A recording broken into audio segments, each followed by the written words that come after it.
Hello loves and welcome back to my channel. So if you are new in here, I am JC Couch, and on today's video, I will be sharing or talking about the specific product that I constantly use from last year until now. So basically, I am going to show you the product that I repurchased again from The Ordinary. So this is the Ordinary Azelaic Acid Suspension 10%. So this is the product and this is the actual packaging. So I got 2 pieces of it, so it would last a longer time before I'm going to repurchase again. Just in case you have not watched my video from last year, and I've mentioned there on that video that azelaic acid is one of the products that I personally use just to remove my melasma. So this melasma is very common problem, especially for us women. We are commonly affected by this problem based on the study. So there are really several contributory factors or triggering factors why we can have melasma. So one of it is the birth control. Oral contraceptive pills is really one of the factor, because this is based on my experience. When I was taking birth control last year, oral contraceptive pills, my melasma was triggered, and oh my gosh, I was really like kind of sad that it was really on my nose and it's very obvious. So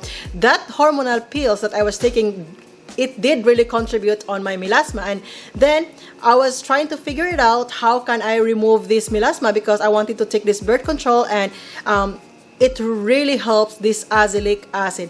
Another thing aside from the birth control or the medication that we're taking is that sunlight. So when we overexpose ourselves to sunlight, of course, our skin would signal to our body to produce more melanin, and we all know that this melanin is responsible for our skin color. So the more it would release pigment onto our skin. So if you have melasma and then you are exposing yourself to sunlight, it would really trigger. And sometimes also is that when you are over exfoliating yourself, it causes so much irritation onto yourself, and then especially if you have like my skin tone, darker skin tone or brown skin tone, then we are very easy to pigment, and that pigmentation or irritation, it's very hard to remove that scar. So we really have to be careful.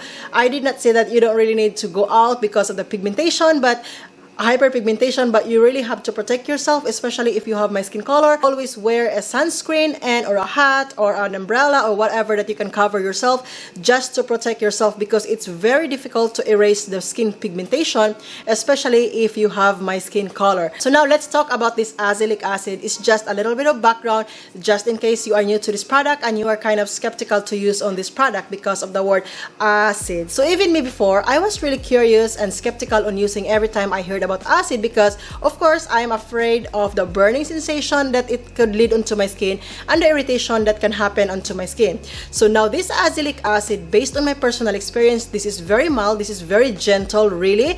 When I first applied this one onto my skin before last year, that was my first time to use this product, I feel a little bit of tingling sensation, but eventually it subsides. So this azelaic acid is really great for hyperpigmentation, skin brightening, antibacterial. Aside from that, it is really good for inflammatory effects. So if you have active pimples or acne, this azelaic acid is really great. And we also know that azelaic acid has an exfoliating effect, but it's very gentle. It has an antioxidant, so it helps and even out skin tone. So if you have skin discoloration or active skin discoloration, then this can really help. So we all know that azelaic acid is also antibacterial, and it contains antioxidants. So if you have skin discoloration, this would help even out your skin tone. So this is really great formulation. I would say this is really great formulation. And most of the azelaic acid, by the way, it has a smell, but this one I don't really notice any smell of this one. So I feel like this azelaic acid from The Ordinary is really great. So now let's talk about how I use this product. So there is nothing fancy in how I just wash my face on whatever cleanser that I'd like to use. So this time I was using this new Neutrogena Ultra Gentle Daily Cleanser Proof Vitamin B5. You don't really have to use this type of cleanser. You can use whatever cleanser you like. And then the next step is that after cleansing my face, if I'd like to use my toner, then I am using the e.l.f. toner. That, as what I've mentioned, this is one of my favorite toner as of now. But some of us don't like to use toner. As long as your face is clean, then you don't need to use toner if you don't like to use too.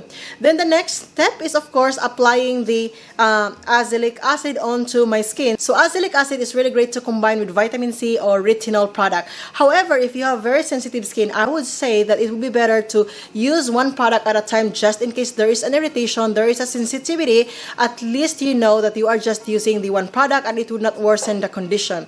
However, if you have the tolerance already, Like for me, sometimes I use azelaic acid and vitamin C as part of my morning skincare routine or as part of my evening skincare routine, depending on my usage. Because the problem with this the ordinary azelaic acid is that it has like a peeling. So when you're going to apply this one underneath foundation, it doesn't look right because it has like a peeling effect and it feels like it's clumpy, and I don't know how to describe that. I am just going to show you. So it feels like it's clumpy and it's just doesn't feel right. So after I apply the azelaic acid, then that's it. I can apply moisturizer if I want to, and sometimes I don't really need to apply some moisturizer, especially during nighttime skincare routine. So this is what I've always had to see. We all have different skin types and we have different skin tolerance. So for me, for myself, I'm so used of using retinol onto my skin, so sometimes I can combine these two products, but you have to listen for that, because if you just keep on putting everything or combining two products and then you don't have the tolerance, it may lead to skin irritation.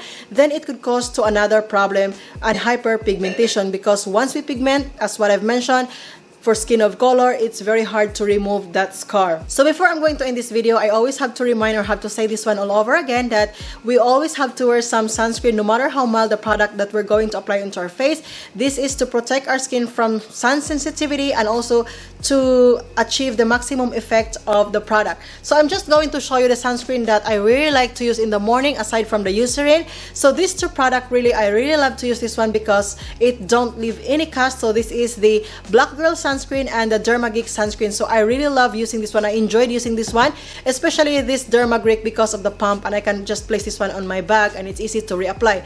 So this is the sunscreen, by the way, that I've been using constantly right now, and I'm in love with the result. No white cast, and it's perfect for my skin tone. If you already have a severe problem onto your skin, such as skin irritation, skin damage, please consult for a dermatologist before applying anything onto your skin to avoid further damage and so that the problem onto your skin can be solved right away. So anyway, I think that's all about it. If you have questions, just comment on my comment section below and I will be happy to hear your experience about this azelaic acid, and I do hope to see you on my next one too. Bye bye!